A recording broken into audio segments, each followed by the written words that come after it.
You're watching Aggie Weekly, bringing pride to news.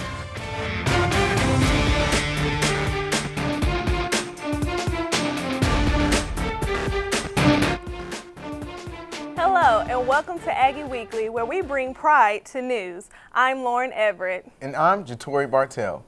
The last House bid fails with Obamacare, which led to a government shutdown that took effect October 1st. The government shutdown was fueled by the GOP efforts to eliminate any further government funding or at least delay Obamacare. For the time being, the government is shut down until Congress can pass a new budget deal and raise the debt ceiling for government spending. Our own reporter, Ian Mitchell-Deere, explains to us what raising the debt ceiling really means. The debt ceiling. Some of us have heard the term before, but few of us know what it is or why the federal government wants to raise it. Dr. Jeffrey Edwards, an economics professor at North Carolina A&T, helped explain this elusive topic. Raising the debt ceiling does mean that we're borrowing more money. It's simply because the revenues that the government generates is not enough to cover their spending. Imagine that you've maxed out one of your credit cards, but you still have monthly bills that you need to pay. Raising the debt ceiling is very similar to getting another credit card to pay off those bills. Now imagine that you do that 78 times without paying off any of those cards. That adds up to a lot of debt and a very dangerous financial trend. We're looking at well over 20 plus trillion dollars in debt. That's a scary sum. We do face these dire long-term consequences, and we don't start substantially addressing spending now. Our children and grandchildren are going to be the ones that suffer the most. This debt can only be eliminated by an administration and Congress that is willing to work together. The question is, are we going to get a House, Senate, and presidency who are, regardless of whether they're Republican or Democrat, are economically conservative? Okay, that's what's going to be required. For Aggie Weekly, I'm Ian Mitchell-Deere. You know, Lauren, cyberbullying really seems to be a growing epidemic in the younger generation. It really, really is. And recently, a young girl committed suicide because of cyberbullying. I spoke with some people on campus to get their views on this growing problem. Social media consumes today's generation so much that bullying isn't only face-to-face anymore, it's online. This is Rebecca Ann Sedgwick. She was only 12 years old when she jumped off the ledge of an abandoned concrete plant in Lakeland, Florida, September 13th of this year. Officials say she was tortured by cyberbullies who told her repeatedly to kill herself. A&T students are sounding off about how they feel cyberbullying is affecting the global community. I just think people kind of go too far, certain things, allowing it to continue for too long. People say stuff behind people's back, and now social media makes it an easier way to say a lot of things behind people's back without being right in that person's face. According to InternetSafety101.org, 66% of teens who have witnessed online cruelty have witnessed others joining in. 21% say they have also joined in the harassment. 81% of youth between the ages of 13 to 17 agree that cyberbullying online is easier to get away with than bullying in person. Most of the time, students in that particular age group feel that everybody is always saying, I shouldn't do this, I shouldn't do that, I should do this, but I'm having these thoughts and feelings. Find an adult or someone that they can talk to and feel that that person is going to get them the help that they need. How should people who are being cyberbullied respond to negative postings about themselves? Simply just ignore it, really, but sometimes it might be harder than what it is. With Aggie Weekly, I'm Lauren Everett. 4 members of the High Point City Council are calling for Mayor Bernita Sims to step down. According to WFMY News 2, City Council members argue Sims' personal financial problems are meddling with her capability to lead. Council member Judy Davis Jim Davis, Judy Mendenhall, Jason Ewing, and Becky Smothers each wrote letters to the editor of High Point Enterprise. Earlier this year, Sim was under investigation by the State Bureau of Investigations for writing a $7,000 faulty check to a family member. The High Point Enterprise reports Sims owes more than $5,500 for overdue state income taxes. The mayor wrote a response to the editor of the High Point Enterprise in response to the council member, saying she has no plans of stepping down, and she will continue to fulfill her obligations regardless of feelings of her fellow council members. Primary elections are in full swing as candidates prepare for elections. Young adults are informing not only their peers, but adults of the community of the changes and the importance of voting. Those included in elections are George Hartzman, Robbie Perkins, Nancy Barcott Vaughn, and all of those people are running for mayor. At-large candidates include Mary Kay Abuzawader, Michael L. Barber, Gene Brown, Yvonne Johnson, Joseph Landis, Chris Lawyer, and Marlando D. Pridgeon, just to name a few.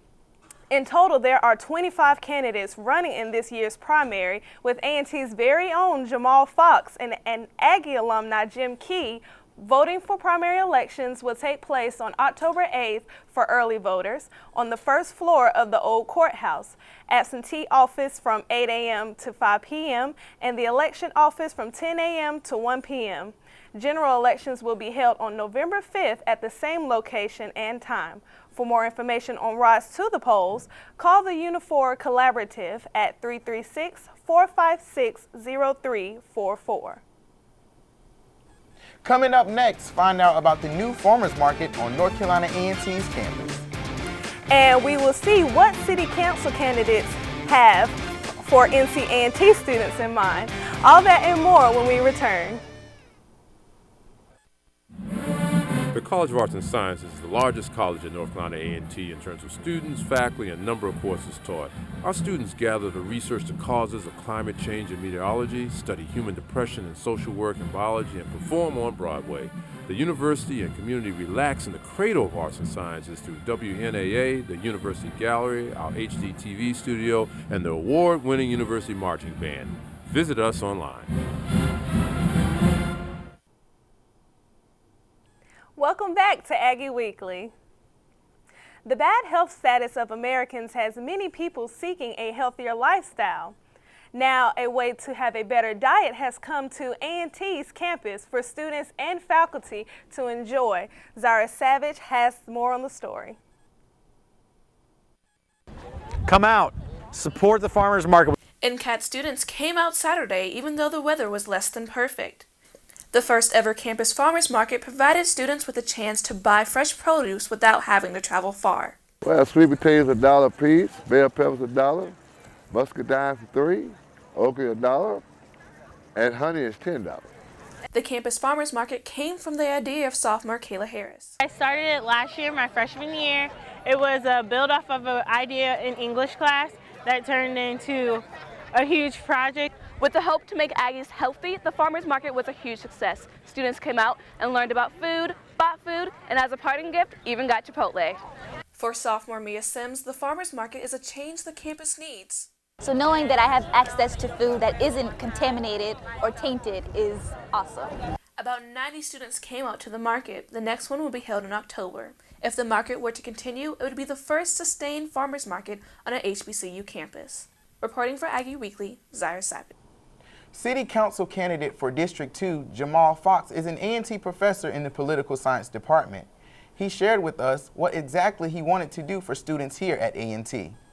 Biggest thing is jobs, internships, and fellowships. I want to see the students bringing their knowledge into the community and start bridging the gap and helping the community, those who want to start businesses, those who want to learn how to write resumes, that our students begin to come into the community and help facilitate those discussions.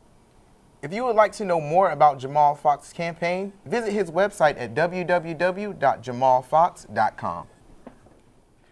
Attorney General Eric Holder announced Monday, September 30th, that the U.S. Justice Department is suing North Carolina over the new voter ID law. The lawsuit is to block certain parts of the newly enacted bill. The Justice Department argues that requiring voters to show photo identification at the polls violates federal civil rights. North Carolina's voter ID law includes decreasing the sites for early voting, cutting back on early voting by a week, requiring voters to show DMV-issued ID, elimination of same-day registration during early voting. In sports news, the Aggie football team is now 3-0, Lauren. They won their game against Howard University. It was their first win on ESPNU with a final score of 27-19. The Aggies are playing very well this year. In other sports, Frankie Mills, a freshman cross-country runner, has been a key runner this season. Alana Covington has the story. Frankie Mills exemplifies a true leader towards his cross-country team. Well, to be so young, it's remarkable that he has stepped up to become a leader, and that's what we want of our team members. We asked them to come in and to lead. Frankie Mills did not always have a passion for running cross-country. I played soccer my freshman and sophomore year, and during preseason, the soccer team would practice with the cross-country team, and I went out with the cross-country guys up in the front during preseason, and I was beating them all. Luckily, Frankie's high school track coach bribed him into running for the track team. So the cross-country coach would say, like, hey, you should, come out. We'll buy you shoes, we'll do this for you. And I'm just like, no, I already got my shin guards and stuff like that. It was Frankie's desire from running in his high school track club that made him realize he had a passion for running cross-country. Eventually, my sophomore year, I ended up running indoor track. And my athletic director decided he would come to me and encourage me to run cross-country after outdoor season. So I considered, because I joined Mountaineer Track Club and I realized that I had a passion for the sport, so I wanted to continue after high school and stuff like that. Frankie definitely has a passion for running. His passion is so strong, he decided to leave his mark. So I ended up thinking about something. I was like, well, I think I'm gonna be a lifetime runner. I may not go to Olympics or whatever, but I aspire to do that one day. So I'm gonna get out run. I'm Alana Covington with your Aggie Sports Report. A&T is the October 2013 Tom Joyner School of the Month. The Tom Joyner School of the Month campaign is intended to raise scholarship money for students that attend historically black colleges and universities. Throughout October, the Tom Joyner Morning Show will promote A&T in efforts to raise funds from the listening audience and alumni. All monies raised throughout the campaign will go to A&T students to make a donation to the Tom Joyner School of the Month campaign. Visit www.tomjoynerfoundation.org. America has a growing obesity problem. Students and faculty are finding ways to get fit. A line dancing program is now available in Corbett Sports Center. Reporter Kiera Perry has the story. According to Trust for America's health report in 2011, over 30% of African Americans are obese or overweight. There are many ways to work your way to wellness. All the ways of exercising does not have to be intense or even a sport. Line dancing is a way to get your heart rate up, burn calories, and move at your own pace. Instructor Dwayne Johnson teaches weekly line dance workouts at Corbett Sports Center 3 days a week. These classes are offered to people of all ages, and it keeps them moving by making them forget they are not exercising but simply dancing to music. But people were looking for something that was low impact, that could keep them really moving and not necessarily so methodical. Some of the dances take time to learn, but Johnson takes time to help out new beginners. There's a new way of getting fit called line dancing, where you get your heart rate up and do activities such as the cha-cha. For some members, line dancing is not just about getting fit, but about freeing their mind and occupying their time after a day's work. I'm in a good place in my life right now, so it's nice to do something and have some fun. For those of you who are looking for a fun way to get fit and burn calories at your own pace, line dancing may be the exercise for you. I'm Kiera Perry with Aggie Weekly. On this day in 1967, Thurgood Marshall was the first African-American member of the U.S. Supreme Court, took his oath before becoming a Supreme Court judge. Marshall was a lawyer best remembered for his high success rate in arguing before the Supreme Court and for the victor in Brown versus Board of Education. He was nominated to the court by President Lyndon B. Johnson. Well, that wraps it up for our show today. Tune in next week for more campus, local, and national news. I'm Jatori Bartell. And I'm Lauren Everett. See you next week.